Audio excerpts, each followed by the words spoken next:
Has this ever happened to you? Or this? Will this make your memoirs? At Shelter Insurance, we can't iron out all the glitches in modern life. But we can manage your auto, home, and life insurance just fine. Shelter Insurance. We're your shield. We're your shelter. Get the insurance coverage you need at the right price. Call Mark Manning today.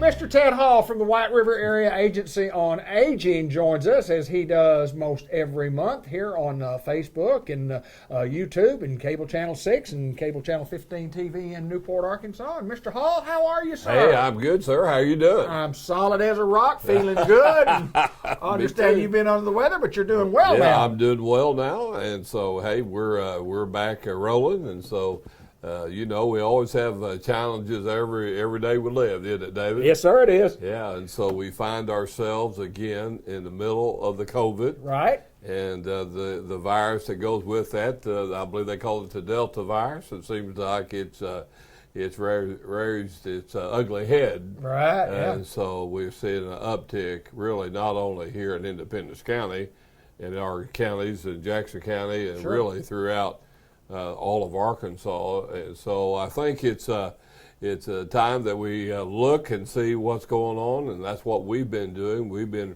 talking to our people and just to see exactly how we ought to move forward with facing the virus.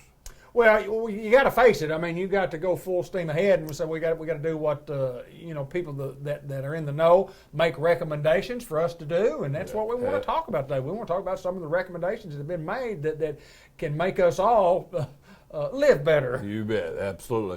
And of course, what we're thinking about how do we serve our clients that we go into our homes every day, and so we're back to a really strict protocol in that.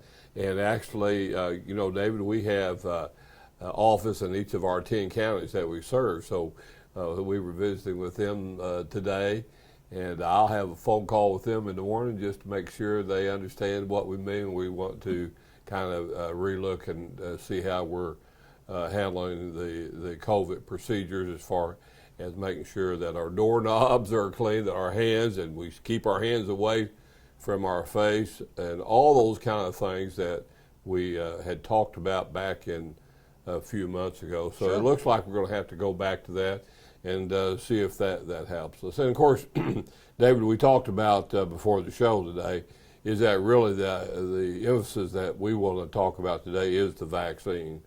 And being vaccinated is really something that we'd like for people to really look at.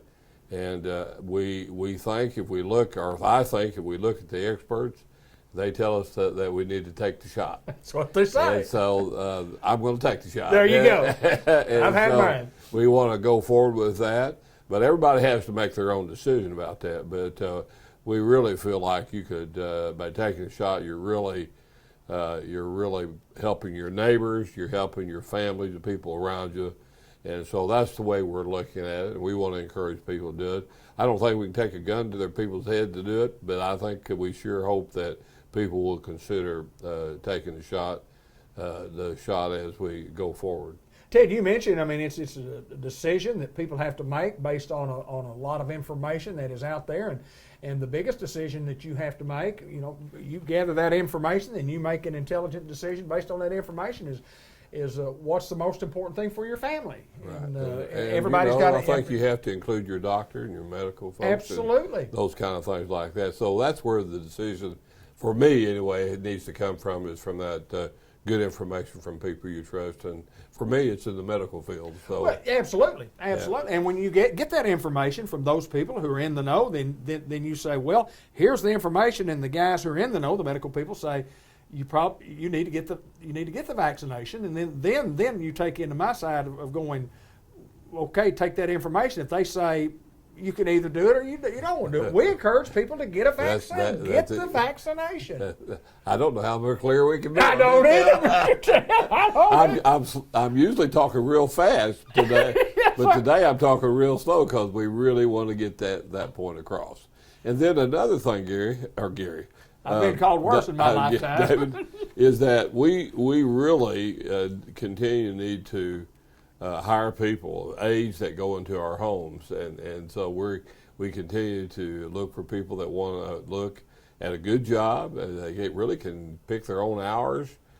We have a good, decent starting wage and good insurance, and so if someone has a real desire to help people, help seniors, then they need to go to White River Area Agency on Aging and call our 1-800 number, and that number is 1-800-382-3205, or they can call here at office at 870-612-3000. So we'll get them the right people to contact if they're interested in working. So really, two things today: the vaccination, and then also we're interested in hiring people. And that's that's our show today. Well, I tell you what, it's always good information. Absolutely. So anyway, we always appreciate you all coming and visit us, and we appreciate getting out into the counties that we serve, and we have an interest in them. We've been here, David, over 45 years, and so we want to continue to do that, and we want to do that by keeping people healthy. White River Area Agency on Aging in those 10 counties. And of course, we're being seen in the Jackson County area, and of course in Independence County in the Batesville market. And Mr. Ted Hall, it's always my pleasure to get to visit with the executive director of this operation. Thank you, sir. Thank you, sir.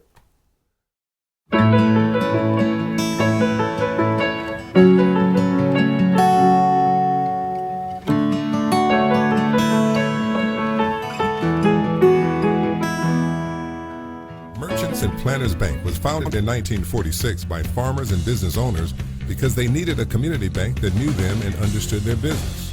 A lot has changed since then, but Merchants and Planters Bank is still employee-owned and operated, and we're still committed to knowing and understanding the needs of every customer we serve. Great rates, fast turnarounds, and experienced local bankers ready to work for you. That's why you should choose Merchants and Planters Bank. Stop in any of our 12 locations or contact us at mnpbank.com. Tara Salinas joins us at Merchants Planters Bank in downtown Newport, our hometown bank, and celebrating 75 years of service to this community. 75. Not you, but the bank itself. Not me. I mean, not there yet, but yes. How's Tara? I'm doing quite well. Good to see you good, again. Good to see everybody out in online and TV land. It's been a while. It has. It has. And we want to talk about some of the great things that are going on here. Sometimes we don't get to talk enough about good, safe, solid, trustworthy business banking, and that's what we're here to do today, to talk about Merchants and Planters Bank and what we can do for you. Yeah, well, we are rounding the corner of summer. I don't want to say summer is almost over because I know all the kids that are going back to school don't want to hear those words. But it is kind of nearing the end. And I know things get hectic and crazy. As a mom of a teenager, back to school means lots of practices. It means you're on the go. It means, we're going to eat dinner at 8:30 now. That's right. And you get the homework done and get in bed, and it's wild.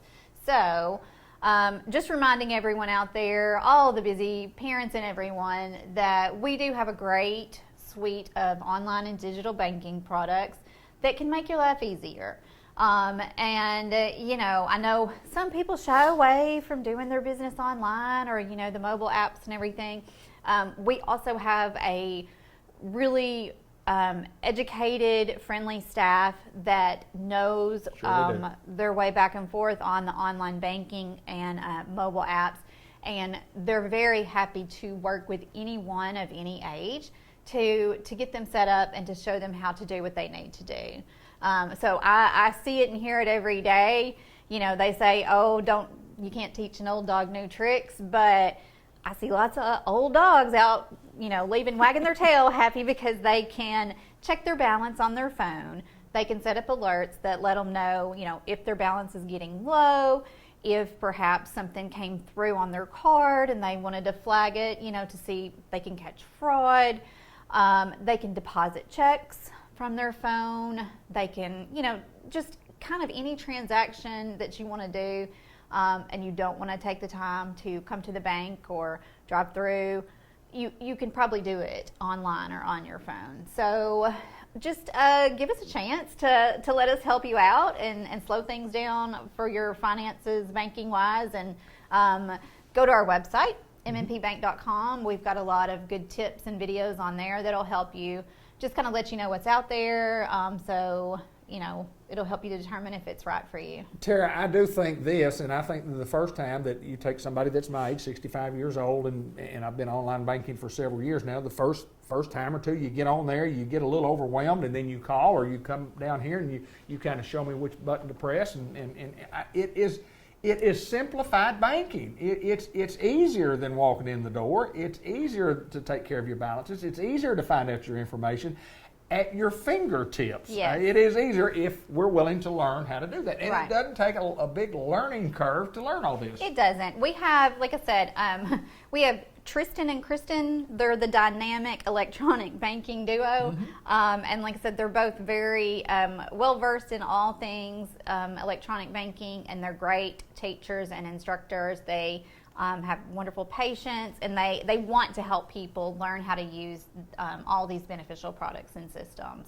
I think one of the best things that we do is set up automatic bill pay to where it just comes out of our checking account, and we get our receipts, or whether we get a bill or whatever, you get a bill and you know it's paid. I love that feature. It's easy. It's at no charge to Right. our customers. It's very safe, and you have options. So yeah, you can say pay my bills on the due date. Right. You can say pay my bills a week before it's due. You can say, hey, send me a notification to let me know my bill is due, and then I can tell you when to pay it. So you really can customize it and make it work with your lifestyle and make it easier for you. We know we've lived in a world that's really changed the last year or so, and the banking industry has changed, and I mean everything in the world has changed, and we encourage folks to talk about that. But when you talk about safe investments that are guaranteed, and if somebody's willing to invest some money, why not us? Why not M&P? Investment services. So let's talk a little bit about that. We also have a great trust and wealth management division. Nate Watson, Josh Brandt, Cody Mann, Daniel Addington, great group of guys who, again, really want to work with you and help you. I know that, during this wild economic year and a half or whatever, some people may have more money than they, know what to do with, really. And our trust and wealth management group is really good at making sure people get a clear view of how they can invest and how they can save, and just, really smart ways to diversify. And they're all about, giving sound, secure financial advice. So, and they're local, great guys. So yeah, I would encourage anyone out there who's interested in making plans for their future, planning for retirement, setting up a trust for, your kids or dependents. I mean, there's just a variety of things that they can help you with.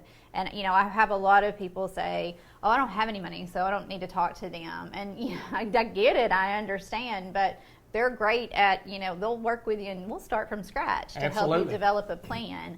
Financial planning. Yeah, Financial that's what planning. they do. If you don't have any money, if you talk to folks, they may get you some money in a couple of years down the road if you have a plan. Yeah, I mean, like I said, it's all about, making plans. And if you don't have any now, then sit down and develop a plan to start saving some. Because as we have seen, anything can happen. And it's just, you'll live a much more peaceful life knowing that you planned ahead and you have some in reserve, and you're going to be okay. So Well, you've been doing it for 75 years, and that's a long, long time to be in one business. And it all started many, many years ago, obviously, when some merchants and some planters got together to start a little old bank. And look at us like- 1946 in Tupelo, Arkansas.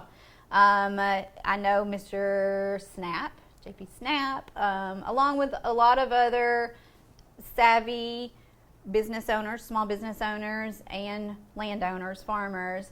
They decided that they wanted a bank that was, keen to what they did, their businesses, that knew farming, that knew small businesses, and that was local in their community. So that's how we got our start back in 1946, and that's really, we're living by those same principles today.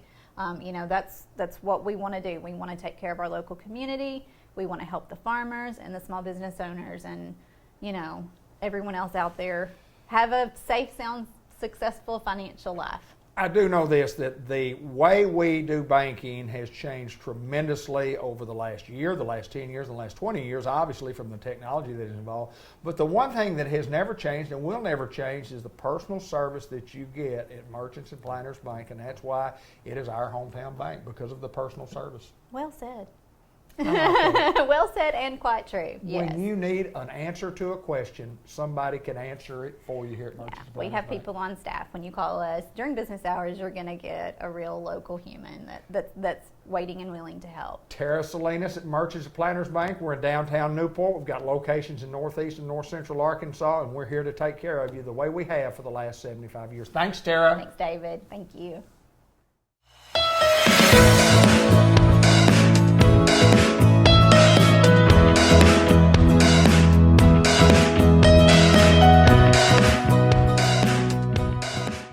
Well, it's another edition of the Newport Economic Development Commission Report with Executive Director John Chadwell. Always my pleasure to get to see you, sir. How's John Chadwell today?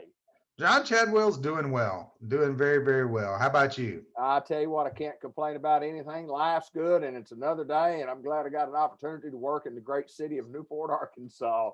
And then go to some baseball games every once in a while. Boy, Right? I've been going. And when your kid's a relief pitcher and you don't know when he's going to get to pitch, but you want to be there, you just go. You just go. Been a lot of fun, John. We have big news to report, and of course, everybody knows by now. But the people of Newport, Arkansas, stood up and said, "Yeah, we want to continue for Newport to be open for business, and good things continue to happen for the next 10 years and beyond." And it's been a good week for the Newport citizens. It has, and I like how you phrase that. It's a good week for the Newport citizens. And I tell folks when they say, "Oh, y'all are doing a good job," I said, "No, we're doing a good job, because we at the NEDC could not do what we do without the funding and support of the community." And so everybody in town has a part in this. As they continue to fund economic development in our community, then they make the things happen. And we were very excited, very pleased.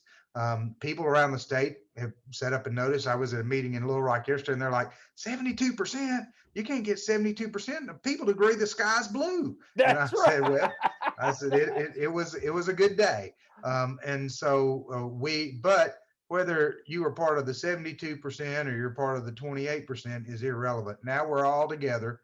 We got this for 10 more years, and we want to hear everybody's ideas. Our door's open. We listen to folks. We take ideas all the time from people and want to look. So anybody who has a positive idea of something that will grow Newport, we'll look at it. There's some things we can't do because of legal issues. There's some things we can't do because the way the state auditors work. But if there's a way that we can figure out how to do something and it's going to help Newport grow through our economy, through our workforce, anything like that, you just bring the idea to us and let's see. A lot of the things that we do started as an idea that somebody walked in our door with.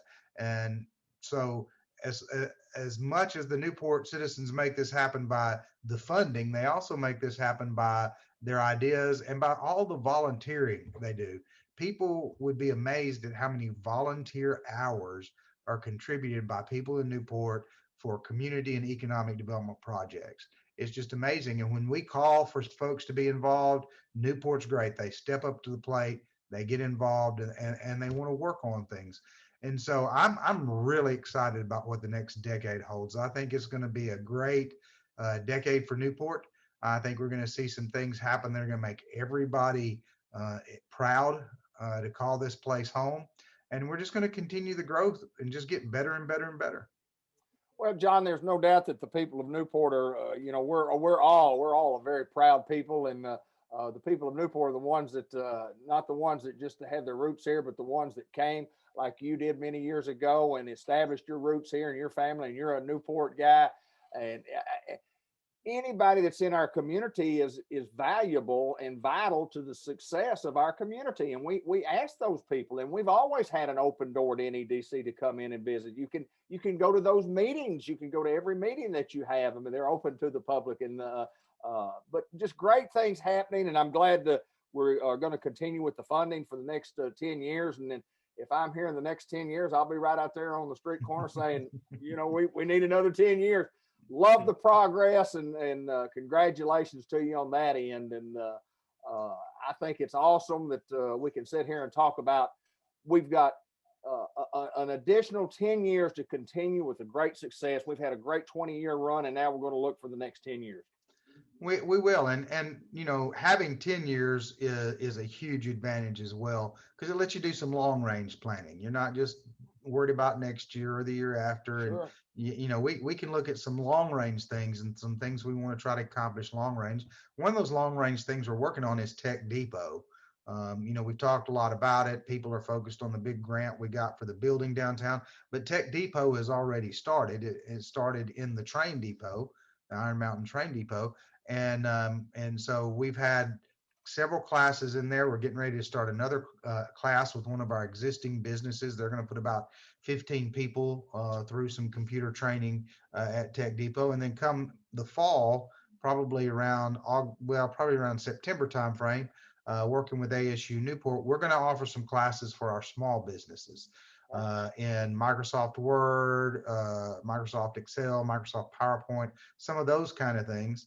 And so small businesses who may just have one person, but they need somebody in their office who can do PowerPoint, or they need somebody in their office who can do Excel spreadsheets. You'll have the opportunity to send your person through these classes. We're trying to get a grant to make them where they'd be free for the business to do. We're not sure if we'll get there, but if we don't, there'll be a minimal cost. We're going to keep them as low cost as possible. And we're trying to make the hours flexible so it works well for businesses too. But this will be a way where small businesses can upgrade the skills of their employees without having to try to figure out how to send them to a college class or try to send them to Little Rock or Jonesboro for some kind of 2 or 3 day seminar thing and pay a good bit of money. We're trying to do that at home, and that's going to really help our small businesses as they seek to grow. And ASU Newport does an outstanding job with the educational content of that. Having Tech Depot has already brought us 2 technology company prospects. We anticipate one announcing in the very, very near future, and the other one is seriously considering Newport as the location for its headquarters for its Arkansas office. So, just having the fact that they know there's going to be a training facility here that's going to create a pipeline of IT workforce has made them consider us as a location. So I'm pretty excited about what the future holds. And that's, like I said, one of those long-term projects that we can do now because we have funding in place. We know the funding is going to be here. And so we can look forward to growing that and making it a huge part of our economy. It's really important that communities have diversified economies. So we've got agriculture, which is a huge part of our economy. We've got manufacturing, heavy metals manufacturing. That's a huge part of our economy. Food processing manufacturing is a huge part of our economy. We've got a good, strong healthcare base that's a part of our economy. And the more things you have that are a part of your economy, the more you can weather recessions, pandemics, things like that come along, and those things are going to happen. They're going to happen in our world. So if we could get a technology piece that's also part of our economy, that's just another component that makes us stronger and doesn't have us in one category. If everything's in manufacturing and you have a manufacturing downturn, you've got a problem. If everything's in agriculture and you have an agriculture downturn, you got a problem. But if you've got these different pockets of your economy and you're diversified, then it makes your community a whole lot stronger, and it makes you a whole lot more able to weather anything that comes along and still provide opportunities and jobs for people. John, also, and then we want to remind everybody about the Newport grants that we have. We made an announcement. We have money for that. We want people to take advantage of that. It's an awesome way to give back. NEDC, our voters are paying, and we're giving that money back to people that need the money. Sure, and the Newport grants are mainly for our small businesses. So we match dollar for dollar exterior renovations up to the grant money being $2,500. So if you do $5,000 worth of work on the exterior of your business property, then you can get $2,500 of it back after you've done the work and paid for it. And it can include new signage, painting your building, exterior windows or doors. We started it in 2010, and since 2010, we've given out 110 Newport grants, and 90 different businesses in town have participated in that. And so there are a lot of businesses out there that haven't. You can get up to 2 Newport grants. You can get 1 a year, but you can get up to 2 on any one business property to help do renovations. And so since we started the program, we've given out over $220,000 out to small businesses throughout Newport. And it does several things. It makes their business more attractive, safer, more secure. They get signage where they can grab customers better. But then it also improves the appearance of town, which helps us when people are looking at moving here, relocating here, or when we have a business prospect in. The better town looks, the easier it is to recruit somebody in. So the Newport grant does a lot of different things, but it is one way we can give back to the small businesses in the community and make a difference in their operation too. You mentioned early in the program about ideas. It's an idea that came along. We didn't start that. That wasn't in the written up in the contract 20 years ago, but somebody had that idea and said, let's do this. And the NEDC said, yeah, let's do it. And it's been a very successful program. And I found that when I actually traveled with the Delta Center for Economic Development, took a group of us to North Carolina to look at rural economic development in North Carolina. So I flew out there with them. We toured some towns, and one of the towns was doing this. Right. Yeah. And so I just said, hey, explain how it works. And they did. And I came back and I said, well, why can't we do that? And we do. And now I think we were the first town in Arkansas to have any kind of program really like that. And I think there's 19 towns now that have copied the program from us. And they're like, oh, you were so smart. And I was like, yeah, I copied it from somebody else, just like you're copying it from us. I can't take credit for being that smart. I just found it and copied it. So you're welcome to copy it from us. Well, that's awesome stuff. And again, I appreciate you taking time to join us on a busy Friday when we filmed. And congratulations once again that the folks of Newport, Arkansas have stepped up. Congratulations to all of us in Newport, Arkansas for making it work. That's right. Congratulations to everybody. And it's going to be a good decade. John Chadwell, Newport Economic Development Commission Executive Director. We appreciate you, my friend. Appreciate you too. Thanks for taking the time with me.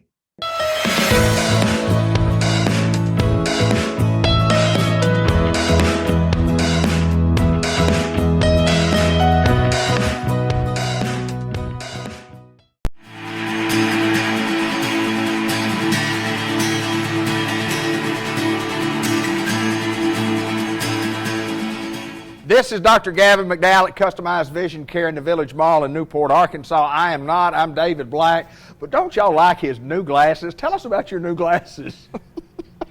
These aren't new glasses. I know, but they look good on you, though. I have to ask you that. Thank you. I've been asking you that for 6 months now.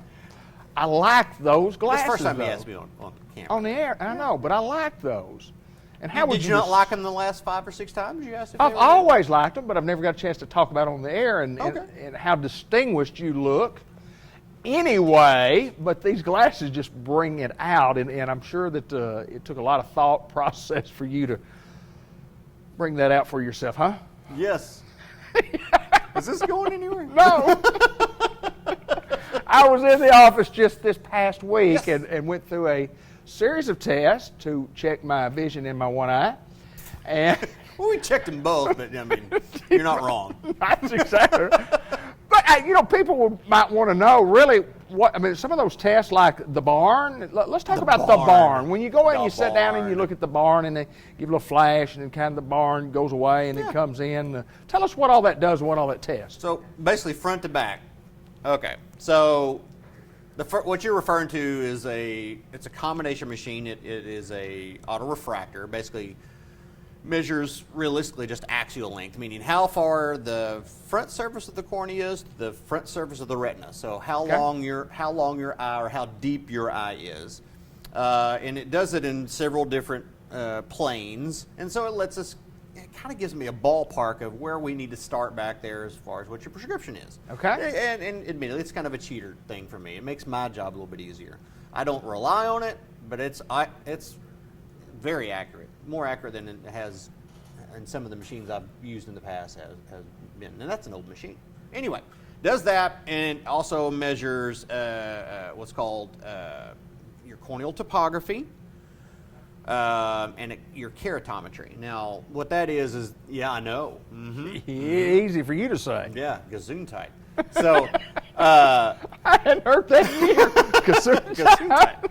So topography is basically, it gives me a topographical map of your cornea. Okay. Because as much as we'd love it to be thinking how perfect we are, I mean, at least some of us, the cornea is not a perfectly smooth surface.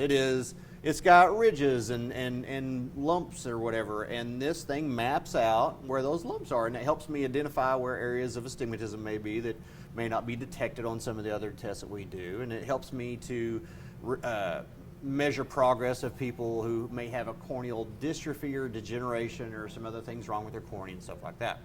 The keratometry basically just gives me curvature, how much curve is to that cornea itself. That helps me mostly with fitting contacts, because a contact lens has to be cupped in a particular way so it won't just fall off the cornea or won't suck to the cornea where you can't get it off again. Right. So that's what that does.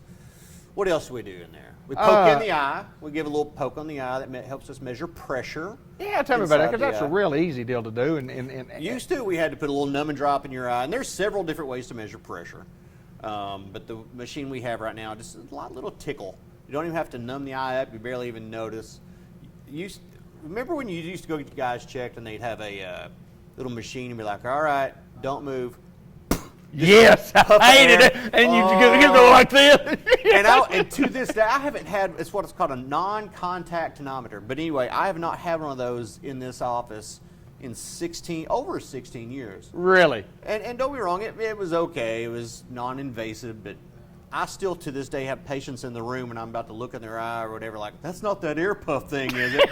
I swear, you could get one of those instead of a liver biopsy. That's exactly right. Yes, sir. But no, we measure pressure of the eye because there are dangers of having the pressure in the eye be too low or too high. Right. Too low, I'm not going to say the eye will collapse in on itself, but you will have some serious structural problems with that. But if it gets too high, that's usually what we relate to glaucoma, which can lead to vision loss and sometimes blindness if it's not treated properly. So anyway, that's the pressure thing. And then let's see, what else have you done? You've done the clicky game. I did the clicky game. I love that. I lost. I scored that, a lot more in my right eye than I did my left eye. I know that for a fact. You I got almost more got a high score in that eye. Did I? Yeah. Oh, cool, man. I was working on it hard. But that is actually a measurement of, and you nailed it earlier before we were talking about this before we got on there, was that it measures your peripheral vision. And that's kind of a simplistic way of thinking about it because it actually measures the sensitivity that your retina has, because I could get you back there with a Q-beam and shine it directly in your bad eye. You'd be like, yeah, I'll see it. But I mean, we're given subtle little flickers and flashes and just light stimulation to see just how sensitive your retinas are, because especially specifically in glaucoma patients, there are very characteristic field defects that can come from that. And so I want to know, is there any part of your retina not picking up light like it's supposed to? Right. And so it's boring as all get out. Oh, it is. Well, and it takes a little while. It takes 5 minutes, but It's about 7 minutes per eye. Yeah. That's the new version. The old version was as big as a refrigerator, and it'd be 15 minutes per eye. Oh, look. Oh, and I literally we would have to have a technician babysit the patient to keep them awake because it is boring. It is. Well, you got to concentrate on the one little dot in the middle. Look at the little dot. Blink when you want to. Don't look around. Just click the button when you think you see something. That's right. I think I just But it is such a valuable piece of information. Well, those things are along in the process before we get back to that gives you the information gives you a great starting point to where you need to be for us when we get back there in the room when we start rolling the. Because I mean, part of my job is getting you to see well, but I want to know not only is your eye seeing well, but is it functioning well? Right. Because you can have glaucoma, you can have pretty advanced glaucoma, and see straight ahead in front of you with no problems whatsoever, and not know that you're not seeing anything out here. Right. Your vision may not be affected whatsoever with some ocular conditions, and some of these things that we do to test will let us know to make sure, yeah, you're seeing the way you're supposed to be seen, or are you just happen to be seen in spite of the train wreck that's going on inside your eyes? Well, we talk about it a lot here on this show about coming in and getting an examination, not so much to check the vision of the eye, but to check the health of the eye. Yeah, don't get me wrong. I would love for everybody to walk in this door to be cash pay patients and want to buy every pair of glasses I have. I would love that. Right. But that is not, That's not what you the do. purpose. That is not why I'm hassling y'all to get back in here whenever I tell you need to be coming back in a year or every 6 months if you're diabetic or whatever, or even more often if you've got some ocular conditions that need to be watched more closely. I want to make sure the engine's running right. Right. You drive it how you want to drive it. If that makes sense.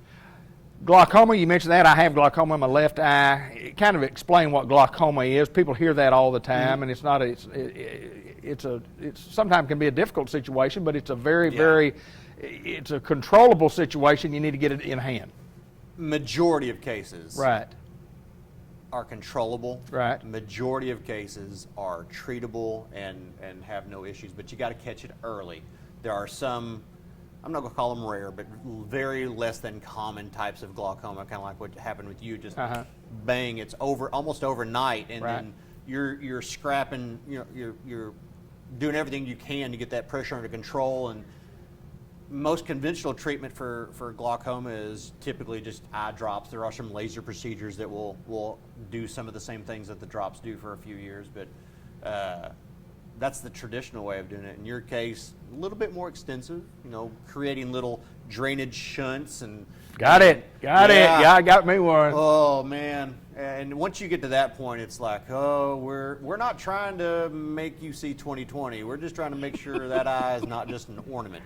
Well, that's what that guy told me. Yeah. What Dr. Stank told me. He said, if this thing doesn't work, it looks like a glass eye for you. And boy, it's amazing how my old brain went, boy, I think it's a lot better than what I anticipated. But anyway, it's a good process. We invite you here to Customized Vision Care in the Village Mall, Newport. And tell me about the next place. When's this going to air? Probably in the next day or two. All right. Well. When's the move day? Tell us the move day. I don't know. Come on, you're building a building. We should be filming our next month segment in the new office. Oh, should be awesome. So I would, if we aren't moved in by the end of June, I'll be doing exams in the parking lot over there because I'm so ready to get moved. But yeah, we'll be in the new office very, very soon. And it's going to make the process of how when you enter just a lot better for us. It's like a circle, or a square. It's actually think more Cubert. Remember that game? No. That's it's an old video game. It's more diagonal jumps. Anyway, So you got a new place? Yeah, I got a new place. Yeah. You'll be better. Yeah, be better. Your next appointment may be in the parking lot across the street from where we are. But as of today, when we film, we're still in the Village Mall. That's right. Dr. McDowell, thank you, sir. Thank you, man. Always good to see you, Fred. Oh, always good to be seen, not viewed.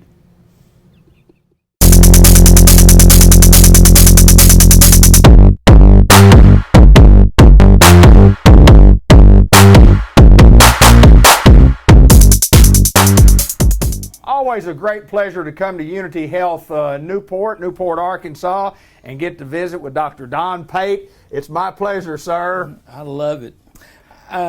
Today, they gave me free will, so I thought I prepared a 38-minute talk on COVID. Wait a minute. I keep that. Don't 38 minutes? You can't Mama, get anything done in Mama, 38. I'm on TV, Mama. These guys are paying me $250,000 to brag about how good they are. I love you too, Mom. I'll call you. Bye-bye. Sorry about that, guys. That's all right. Hey, when Mama calls, you got to talk, You got to brother. talk to her. Did I say 30? I said 3 to 8 minutes. 3 to 8 minutes. There you go. Okay, all right. I've never I talked was to you worried ever about for that. 3 to 8 minutes, so I figured it'd be a little longer than that. How's Dr. Pate doing? Happy as I can be. That's awesome, man. Do y'all know that I'm starting my 11th year here? Is that right? It's the best move's ever happened to me. I am happiest I've ever been. I love this place, love this town. Y'all are native Good little Newporters. community. Yeah, but I love this place. All right, so they got real serious with me the other day and said, would I go on TV and talk about COVID? Yes, sir. So I picked 4 subjects that are really accurate for our lay public, okay? I guess the first thing I want to say to everybody, Linda and everybody, I'm a Christian, I'm a surgeon, I'm a scientist, okay? So I'm not going to be out here spewing political dogma. Right. I'm just going to do my best to convert medicine into Southern. I speak Southern, okay? And that's what y'all hired me, $250,000 to do, right? That's exactly right. All right. Exactly. Tell it like it is, brother. That's Don't right. leave nothing out. Don't leave anything. All right. I think one of the mistakes we've made over COVID is this politicalization. This side says, that side says, everybody's got an angle to benefit them. I mean, from A to Z, from ABC News to zoologist, everybody's spinning it. And I think the lay public is getting confused for the spins. Okay? So that's my whole thing. I'm going to talk about what we need to know in Newport. Now, whether you follow this person or that person, we're never going to know the etiology. We don't know if it came out of the Wuhan lab or if it came out of some bat hanging down from a open market. We're never going to know that. We've got to deal with July 21st, 2021 and go forward. Okay, so there are 3 vaccines out there. And I got a question just yesterday from an insurance agent. Well, what's the difference? And I said, there's one of my subjects, okay? So the first 2 were Pfizer and Moderna. And they're in the scientific world, they are so light years ahead where they just take a snippet of some DNA or RNA in this case, and they can modify it a little bit and they can mass produce it, and that's how they beat everybody to the marketplace. So yes, I bragged that I was the first person to get the vaccine in Jackson County because I wanted it. Right. Jump up, give me some. But that's how they did it. Their science is amazing. Is it safe? Heck yes. Oh yeah, it's safe. But they have a few little quirks. Got to keep it cold, and not many places can do that. Okay. So J&J takes their time, and they go back to the old way. They said, okay, I'm just going to take this virus, I'm going to kill it, and I'm going to modify it, and I'm going to beat it with an ugly stick, but it's not going to infect you. It's going to make it look like you just got corona and make your body get better. Now, actually, they're using something called an adeno, and that's basically what you get with a common cold. Okay? So the first question, if anybody asks me, are the vaccines safe? Well, yeah. My whole family, my extended family, everybody has had it, and that makes your age from 74 to 16, and we had no problems whatsoever. Right. The vaccines work. Okay. So I wanted to dispel that myth. Don't let that confuse you. Now, variants. I think the original COVID viruses that came out are pretty well beaten by everything because all of the vaccines are targeted exactly to them. Now, the Delta variant is going to be a little bit different, and most of the vaccines are targeted to that.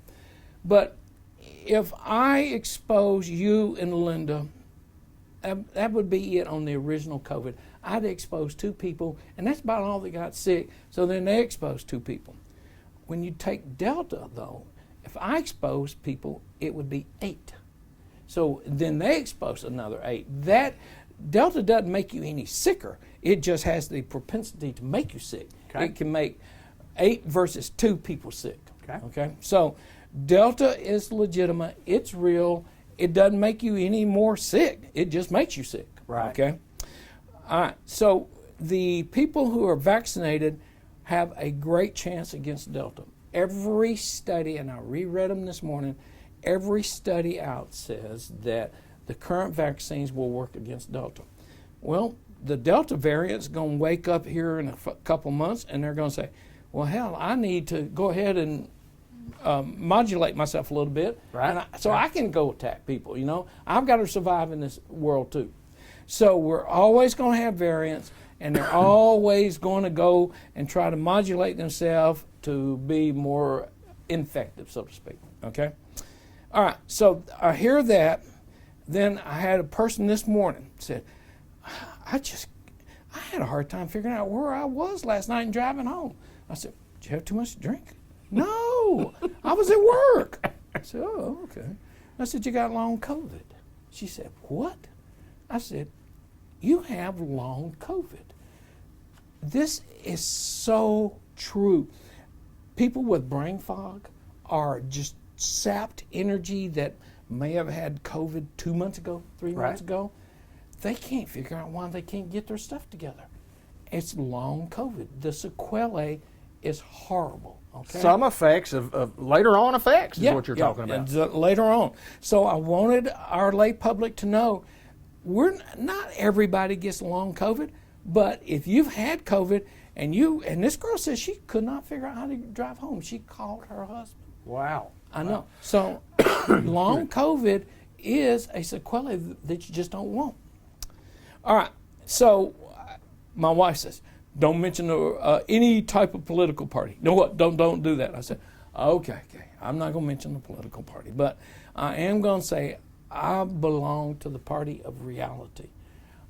I don't care what happened yesterday. I only care about today and going forward, okay? And I want to put us to this test right here, and then my 8 minutes are over, okay?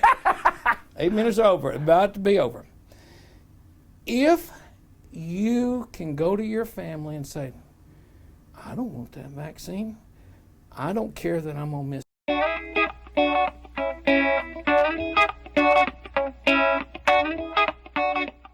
Hello everyone, and welcome to the July edition of the Farmer Supply Association Agriculture Report. I'm Randy Klepechka, agronomist with Farmer Supply Association.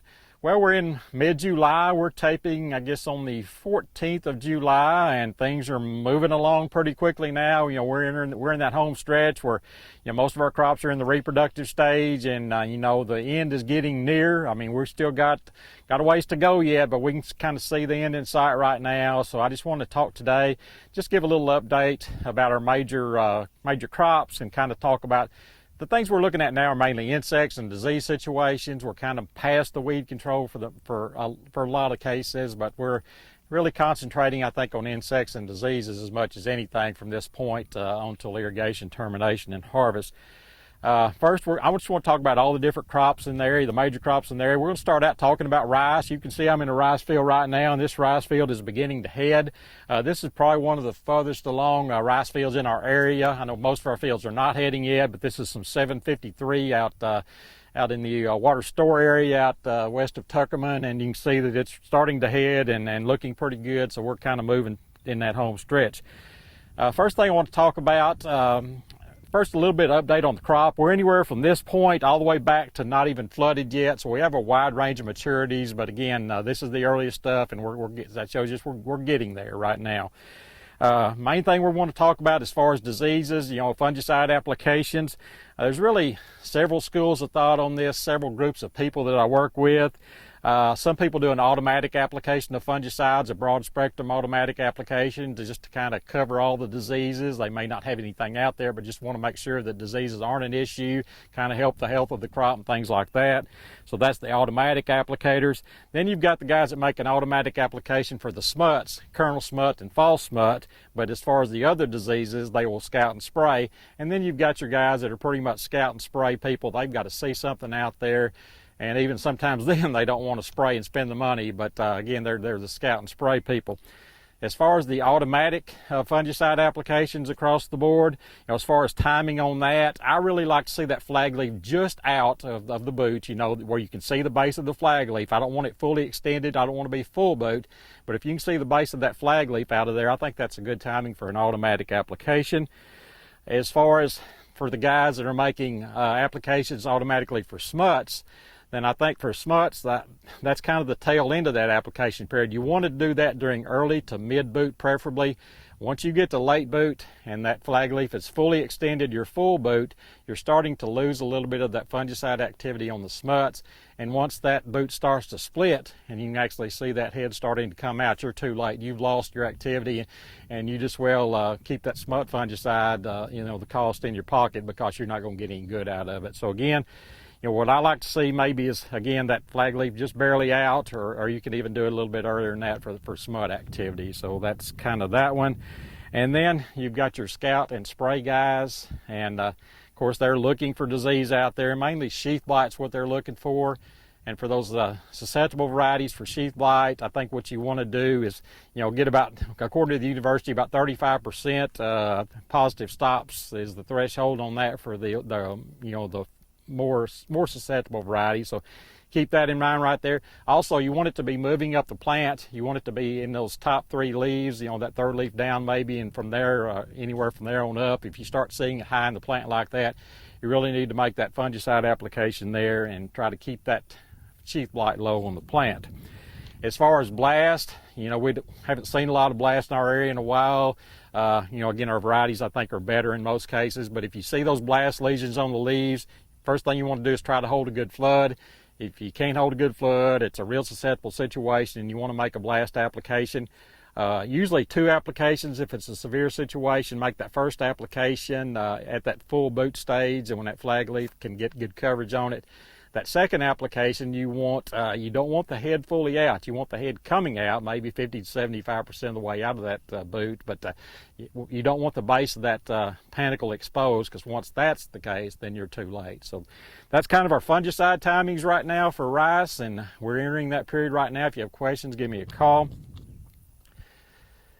Moving to insects, of course, rice stink bug is the main thing we think about in that. And the treatment, once the heading gets underway, the treatment threshold is 5 stink bugs per 10 sweeps of the net for the first 2 weeks after that begins.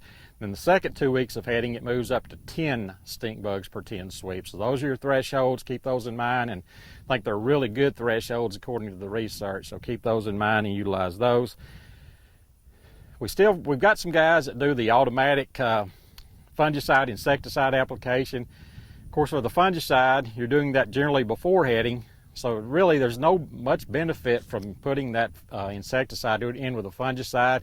I know it's cheap, and people say it's cheap, just well go ahead and do it, but the research from the university shows there's really no benefit. I mean, again, you're not wasting a lot of money if you do it, because doesn't cost very much, but what you're going to see in their tests actually is when prime time gets here and it's headed out and you're really needing to make a stink bug application.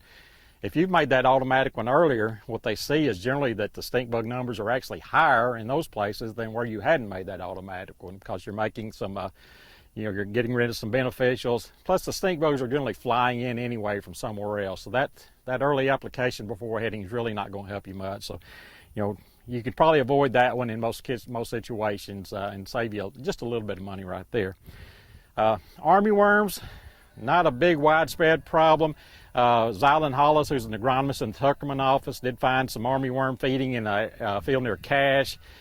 So you have to be aware of that, especially in fields maybe that aren't flooded well, or it can be anywhere. But they do have, the university does have a treatment threshold now for armyworms that are defoliating rice plants. At the green ring or beginning internodal elongation stage, if you've got about 20% defoliation, they recommend going ahead and making an application of insecticide to knock those armyworms out and stop that defoliation. So keep that in mind. Again, that where they're defoliating those leaves, they can affect yield, obviously. So again, 20% defoliation at green ring, and a lot of times it'll just be certain areas of the field that you may have to treat. So remember that. Moving away from rice to soybeans, the fungus in our soybean situation is all across the board. We've still got some seed probably still in the bag that hasn't been planted yet. And on the other side of the spectrum, we've got R5 beans that have full-size pods with the soybeans starting to expand within the pod. So, a wide range of maturities. I'm telling everybody our rice crop really looks good, and our soybeans are just all across the board. We've got some good beans out there, and we've got some that you got a long ways to go yet. Some spotty stands because of some moisture situations when we tried to plant here recently. So again, it's all across the board. As far as fungicide applications on soybeans, a lot of guys do an automatic fungicide application on soybeans, especially if they have good potential. Good irrigated beans with those 40, 50 plus, and up in higher yield possibilities out there. These guys are really making a lot of automatic fungicide applications where they have that kind of yield potential out there. As far as growth stage for that, a lot of people, tend to trend towards an R3 application. R3 to R4 is kind of where you want to be for that first application or that application. I like leaning towards the R4 for the simple reason that if you're healthy, still healthy at R3, I tend to wait to R4. That way I know I've got enough residual in that fungicide to carry me through seed fill. So I'll wait a little longer than that R3 stage to make that application. Now, if you're really a intensive management type guy and you're wanting to make 2 fungicide applications, obviously you'll make that first one a little before that. But if you're making 1 fungicide application, I tend to wait towards the R4 stage and go ahead and make it then, and hopefully you'll have enough fungicide out there to carry you through the seed fill there. Insecticides on soybeans, generally, of course, bollworm is going to be the main insect we're looking at right there. So you can use a sweet net. There's a kind of a sliding threshold, an economic threshold that the university has. It's in their publications you can use to determine thresholds there. So use that. As far as treatments, there's several schools of thought there. There's the new biological insecticide Heligen. It's very good, very effective. The thing with it, you've got to catch your infestation of bollworms on the front end. Once you pretty much first see that first small larvae of a bollworm out there, and if you've got Heligen on your mind, you need to go ahead and think about making that application right away. And don't let it get to the point that you've got a full treatment threshold, you got some bigger worms out there, because generally they'll overwhelm you right there. So if you want to make Heligen, I think it's a great product, and it's economical. Then let's be scouting closely, and just as soon as you see, again, those first worms, go ahead and make that application. A lot of guys aren't going to catch it that early, so then you're going to look at our more traditional insecticide applications. Once you get to that treatment level, as far as the insecticides that have the most residual, I think we're looking at Prevathon or Besiege as being the go-to choices right there. So again, I think those give you at least 2 to 3 weeks of residual right there. So that's what most people go to if they can't get the Heligen timing, don't want to use the Heligen. They'll go to that Prevathon or Besiege to try to knock out your bollworms. There are some people out there that use the synthetic pyrethroids, the lambdicides, the generic karate, and it's kind of a little more risky application. It's cheap, but generally there's 2 things that can happen. One, they may not be as effective as the other, as the Prevathon Besiege type materials. There is some resistance out there, so you got to be careful about whether you're going to get activity or not. And the second thing is you have no residual out of these, none at all basically. So, again, there'll be some people that do that. There'll be some people get by with that. But again, you remember those risks there that you have of just maybe not getting the kind of control you want and having no residual. So that's the insect situation in soybeans. Want to finish up quickly with corn. I think most of our corn guys make an automatic fungicide application, have made one, and they're in good shape. But southern rust is entering our area usually earlier than it usually does. So beware of that. If you have not made a fungicide application on your corn, do two things: either go ahead and make that fungicide application right away, or be scouting real closely to see if you're getting it. That way you can make that fungicide application. But again, I think most guys have probably already made one. If you have, good. If you haven't, then either get you another one out there or be looking closely. So, that's where we're at right now. Again, we're taping on July 14th, and hopefully by the time we tape next time in mid-August, we'll be really, really close to harvest. I don't think we'll be harvesting anything at that point, but we'll be getting very close. So until then, this has been Randy Kopechka with your Farmers Supply Association Agri Report for July. Merchants and Planters Bank was founded in 1946 by farmers and business owners because they needed a community bank that knew them and understood their business. A lot has changed since then, but Merchants and Planters Bank is still employee-owned and operated, and we're still committed to knowing and understanding the needs of every customer we serve. Great rates, fast turnarounds, and experienced local bankers ready to work for you. That's why you should choose Merchants and Planters Bank. Stop at any of our 12 locations or contact us at mnpbank.com.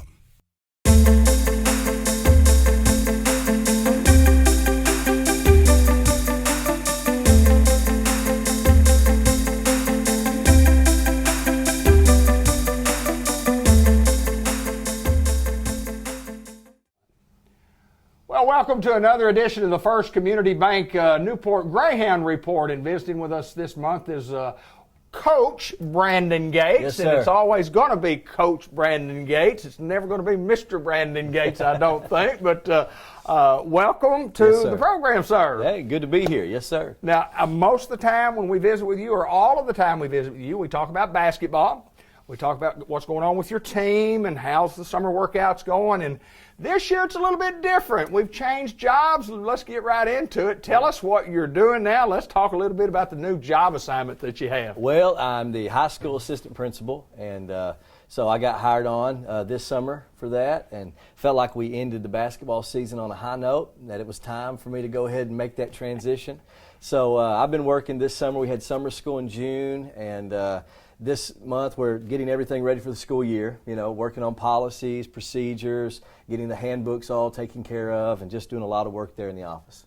Well, you talk about a change and ending up the year, and what a fantastic year that the Hounds had. And it's different when you become an administrator, but it's still doing what you like doing best, and that's being around kids. Talk about that part of it. Yeah, somebody said, you're not coaching, and I said, well, I'll always be coaching. I'm just coaching a different group. Sure. As an assistant principal, I get a chance to work with the teachers, especially novice teachers, and in fact, it's going to be a lot of instructional leadership. Being in the classrooms, doing observations, doing teacher evaluations, and then of course our novice teachers, working with them to help them to make sure they ensure best practices in the classroom. So we'll be in the classroom. My job will be every day in someone's class, but as a basketball coach, you teach your class, and then you coach your team, but there's a whole lot of the student population that I never really knew and never really got a chance to know. And so at this level, I'll know all the kids, I'll be able to support them in their extracurricular activities, and be able to at least be able to help them out and pour into them and hopefully support them and see them succeed. Well, you mentioned to me earlier that your contract didn't start till July 1st, but a lot of work to be done. So you learned a little bit this summer because you started a little early. Talk about that. Yeah, in June, I just dove right in there every day just to learn Coach Bradley's philosophy and whatever it was that he wanted to share with me and teach me. And then Coach Benny Reynolds, who's our Dean of Students, and learning the policies on discipline. He does an outstanding job, on discipline. The last couple of years at the school has just been it's been a breath of fresh air because, especially the teachers, they know that, if they're having problems with students that really need to be corrected, Coach Reynolds is going to take care of that. And he supports the teachers, loves the students, but, they got to be taught, obviously. And so I've learned his policies, and then we had summer school in June and then a little bit in July. So we had to take care of summer school every day for 4 hours a day. So we put in quite a bit of time, and then going to various workshops and just getting acclimated into the administration. Well, how important is it to have local people in those positions? I mean, we've had before, and I don't ever remember where we've had 3 administrators, all from from right here in Jackson County. And of course, you're a Tuckerman High School graduate, and then Coach Bradley and Coach Reynolds, Newport High School graduates. But you've been at Newport for a long time, so you're a Greyhound at heart. And how important is that to have local guys running that school over there? Well, I think the value of it is that you know the community, you know the school, you know the demographics. And so one of the main values, I believe, is that we have good community involvement. We're able to develop good public relations with the businesses and with a lot of the families in school, and hopefully have some pride. I mean, one of the things when you bring a lot of outside folks in, it's a job that they're working. With us, I see it every day. It's pride. We want the school to be the best that it can be, and so we're going to work hard to ensure that. Well, I think it's a very good staff, as I mentioned, and I think great things are going to happen at Newport High School. And, when you look at what we're trying to do, I've always said we have a very good school. We have a good school over there. Just talk about how good a school we have. Well, we got some great teachers, for one, who do a lot of best practices in the classroom and a lot of differentiating and instruction. And, I'm impressed with a lot of our teachers. And we've got good kids. We really do. We have good kids, and athletic programs are all on the up, boys and girls. Leadership team is one mind, one accord, and that's a beautiful thing. But our facilities are awesome. A lot of folks maybe from the outside that don't know a whole lot about Newport may have their own stereotypes and their own ideas. It's completely different than what they would think. Well, I think that it's a great place to go to school. I think it's a great place to be an athlete, a great place to be a student. It's a great place to get an education. And I may be a little prejudiced, but I've been in other schools, I've been in other school districts, I've been around the state of Arkansas and just have seen, other places. And I just think it's a little bit different right here in Jackson County. I think it's a little bit different in Newport, Arkansas, and it's because of guys like you and people that have devoted their life to education. And that's another thing that I want to ask you about. And I don't guess I've ever asked you before, when along the way did you decide maybe coaching and education that's what I want to do? Where along the way did that happen? Well, I played high school ball, and then I got into college, and I thought, well, I was a student athlete, so maybe the best next thing is to coach and to be able to pour in my knowledge into the next generation. And then I think through college, I started thinking, well, I'm going to have to teach PE, or I'm going to have to teach something in order to coach. You know how you are when you're in college. And so I was directed into that path, but God was doing it. It was all working out the way it was supposed to. And then when I got into education, and I'm not a student, now I'm the teacher. Right. And I've got a lot more responsibility. Those first few years taught me a whole lot. And over the years, I've just developed this ambition to pour into this generation, to make sure that this generation is able to be good citizens and good character people. And I think giving back is what we all want to do when we mature and we become adults. You want to give back because you want your country, you want your school, your city to be the best that it can be. So I think maybe it's just been progressive over the years. Well, there's no doubt when good people get involved with good schools and then we have good students, then they make good citizens, and I think that's what we're doing at Newport High School. I think so too, yes sir. We've covered everything we need to cover today? I think so. Coach Brandon Gates. Mr. Brandon Gates. It'll never be Mr. Brandon Gates. It was always Coach Black, and every coach that's ever gone into administration, it's Coach forever. But Coach Brandon Gates with a new job assignment, congratulations. I'm very proud of you, and I'm excited about where our school is going and excited about the direction that it's going, especially with the leadership in the high school office. Thank you, sir. Appreciate you, my friend. Thank you. First Community Bank, the Newport Greyhound Report. This is Brandon Gates.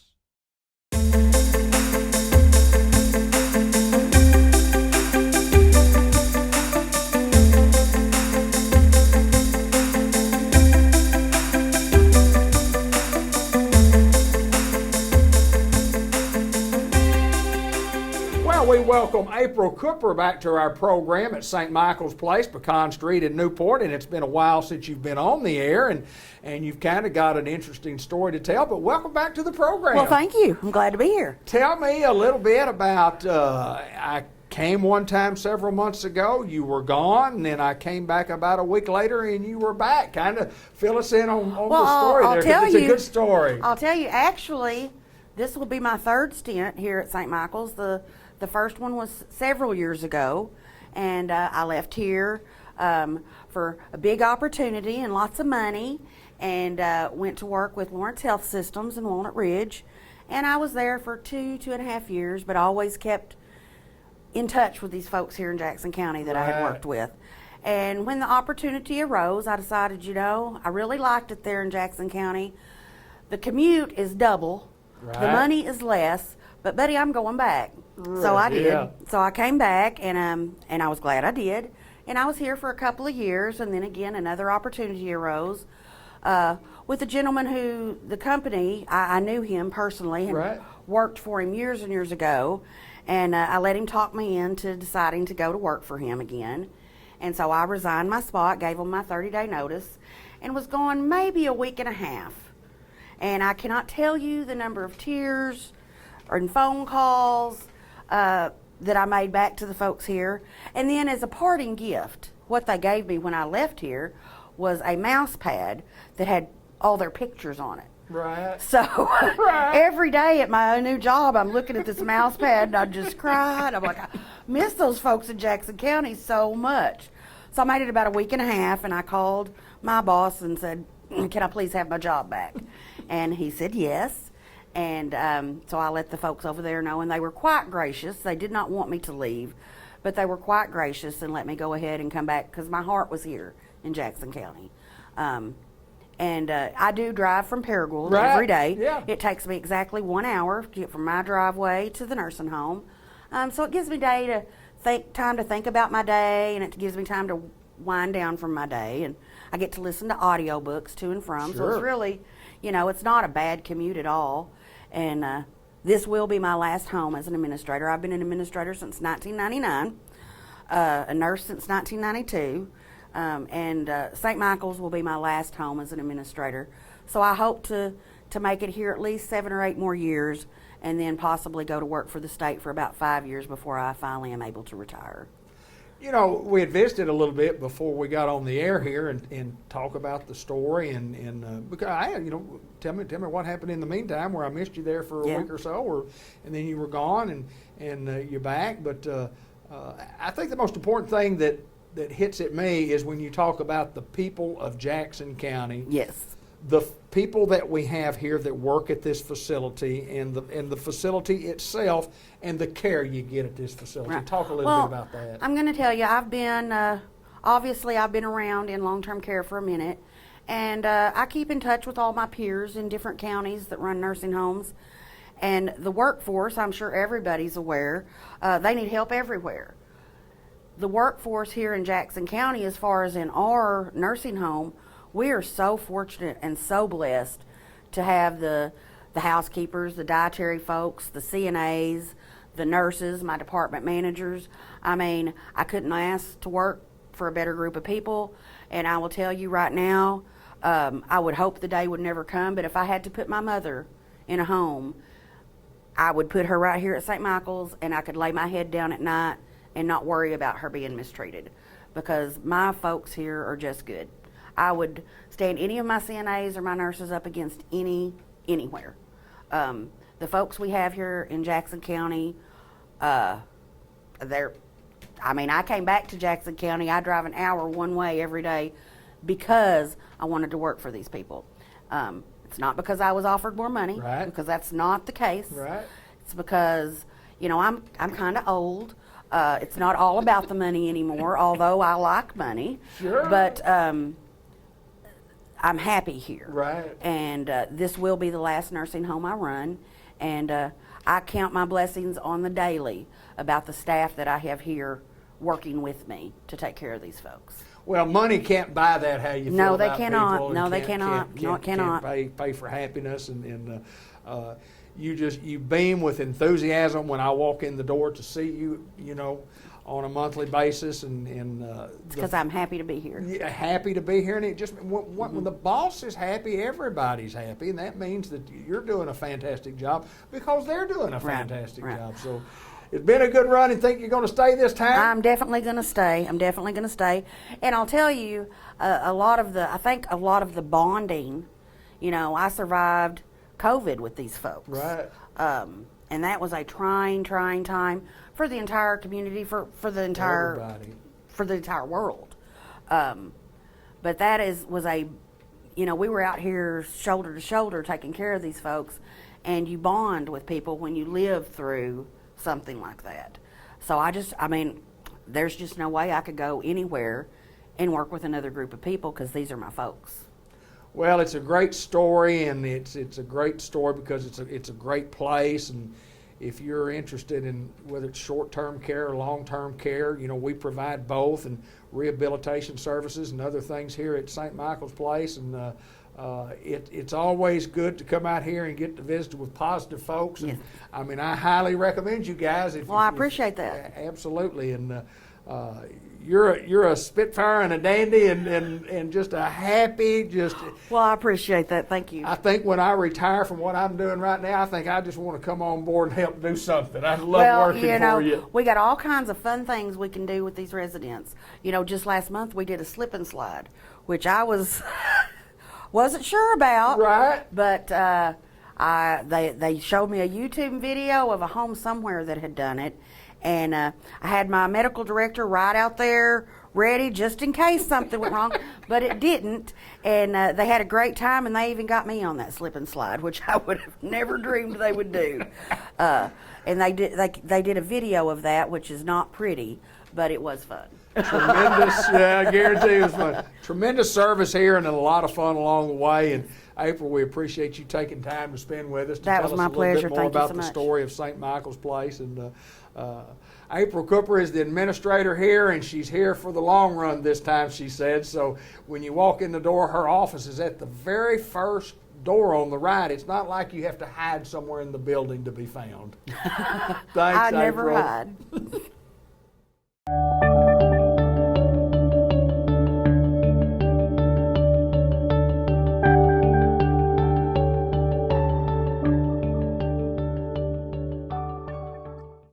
Well, we welcome Dr. Raman Kudi to our program from the White River Health System, Milwaukee, Wisconsin's own, in Batesville, Arkansas.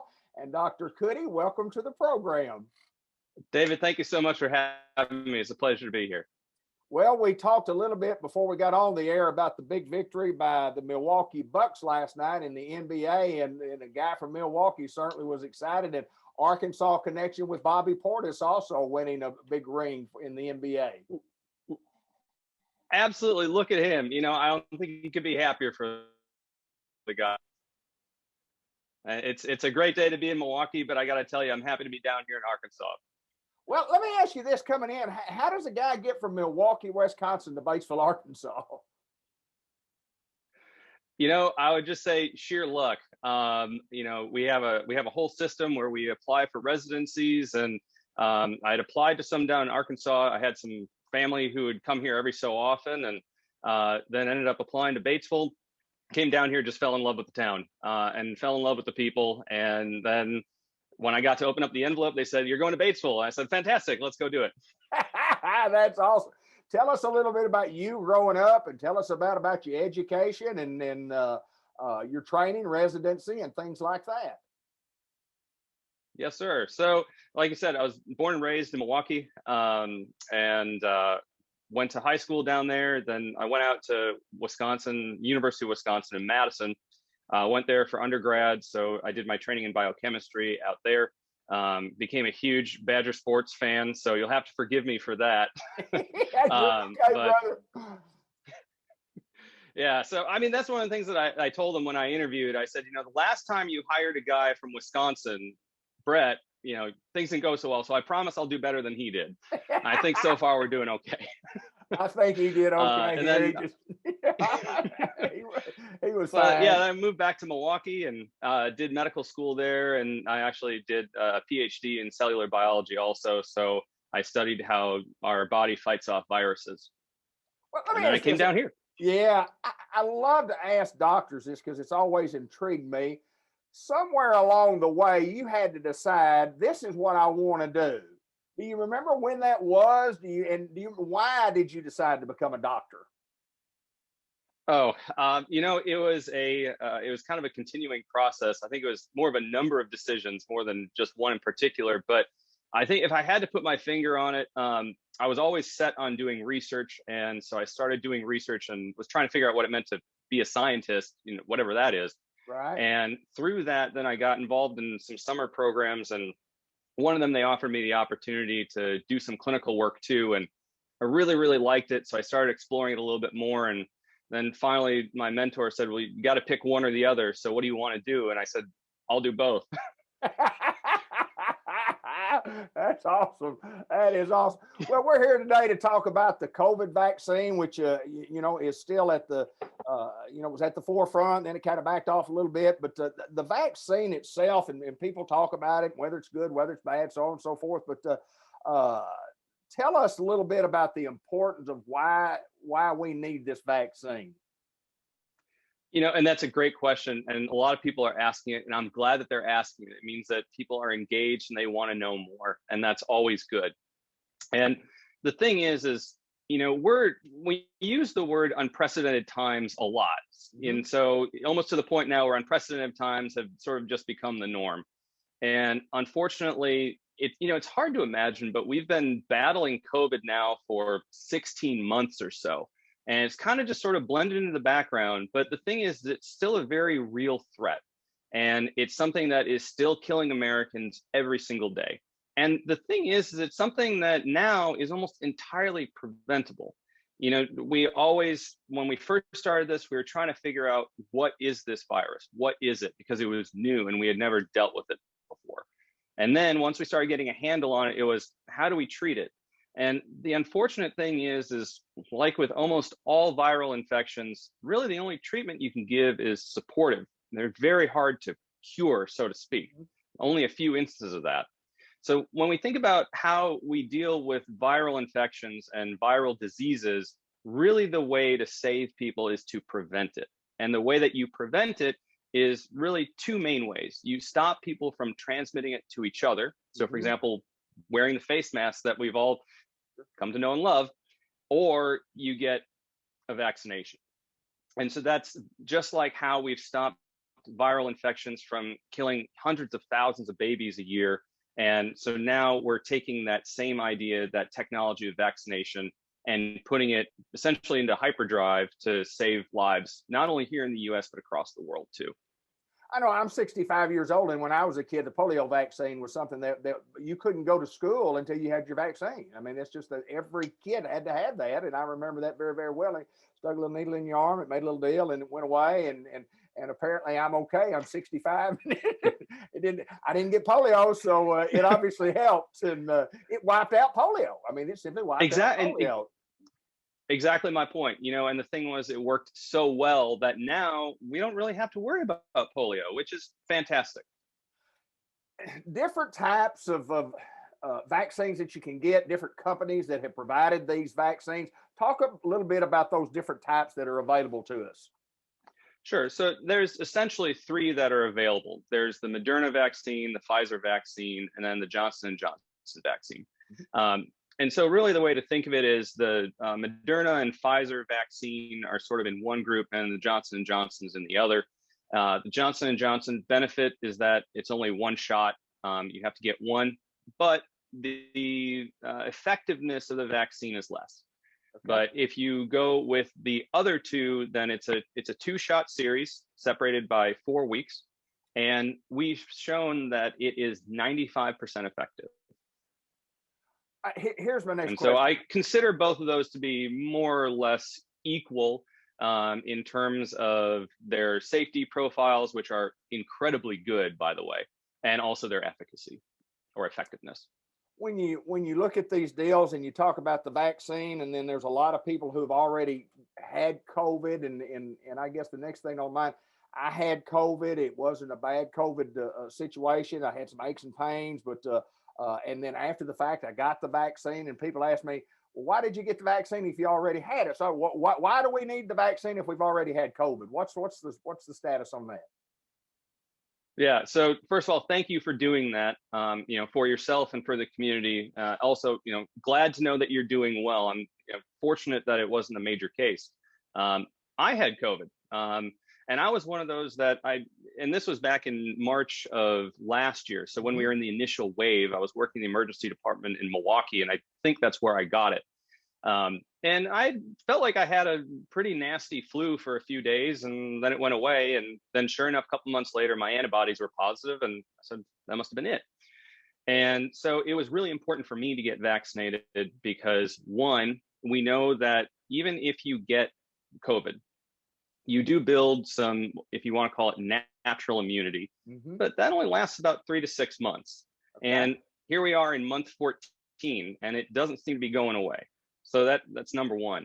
Number two is that, even for people who maybe had it and didn't have a major case, maybe like you and me, if we catch it again, it could be worse, it could be the same, but more importantly, that means that we can pass it on to other people who may not be as fortunate as us and may not do as well. And now, especially with the Delta variant, which we can talk about later, seems to be targeting kids more.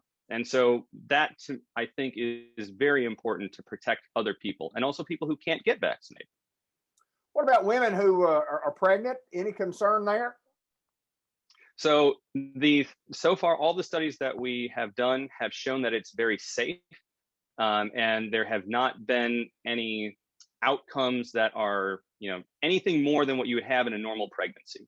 And so the major thing that I want to get across is that, I think any woman who's been pregnant will agree with me, pregnancy is tough. It's hard, and it's hard on your body.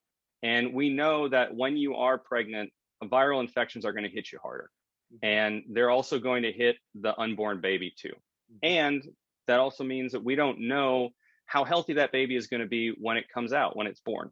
So, it's really important that we take this seriously, because we don't want pregnant mothers to be coming in, getting sick, having to deliver their babies early, emergent C-sections, intubations, things like that. I think it's the best way to ensure right now that your baby is as healthy as it can be the day that it's born. Well, I know some people are apprehensive about getting a vaccine, and your advice to people, I guess, would be, in a nutshell, what? What do you tell people who say, well, I'm really kind of scared of that? Because you hear that from time to time, and I tell people, I said, look, if you want to help all of us live, you need to get it.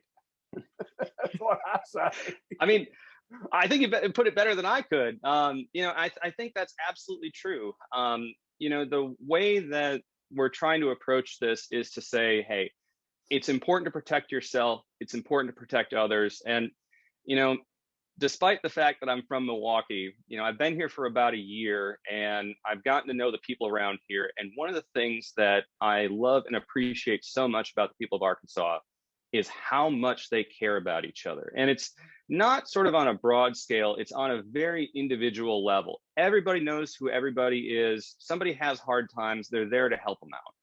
And the thing is what we're asking you to do is say, hey, let's take that mentality and let's extend it out before somebody gets sick. Let's all do our part, especially now that kids are going back to school. Let's do everything that we can to help them. So, when people ask me, should I get it? Should I not? Like I said, I love those kind of questions, because it means that people are wanting to know more. They want to get educated. And I get so happy when people ask me about that. But yes, absolutely, please go and get your vaccine, get your shot, help other people. If you need a vaccine, or if you want the vaccine, how do you get it? Where do you go? Who do you talk to? And I know it doesn't hurt. I had my 2 shots, and I didn't even feel either one. I know I've had shots before that kind of stung a little bit like a bee sting, but I couldn't even tell that they did anything. So it was easy on me, and I'm a big baby. Where do you go and get these things? It is. It's yeah, exactly. 2 bee stings 4 weeks apart. I think I'm going to run with that from now on. Best place to go is check out vaccines.gov. It's a website that's been set up. You just type in your zip code, and it'll tell you where they're available. You can select, say, going into it, you say, this is the vaccine that I want. You click on that little tab, you tell them, where you want to look. Who knows, maybe you're visiting some family somewhere else in the next week and you want to get it. Type in that zip code and it'll tell you where the locations are, what hours they are, the telephone number to call, get yourself set up. In terms of people who have questions, I know that there is a survey that White River has put out, and it will be a way that you can give your contact information and someone will get back to you to answer your questions as best we can. So I think that will be showing up on the White River website sometime soon. Okay, Dr. Cuddy, I appreciate you taking time to join us.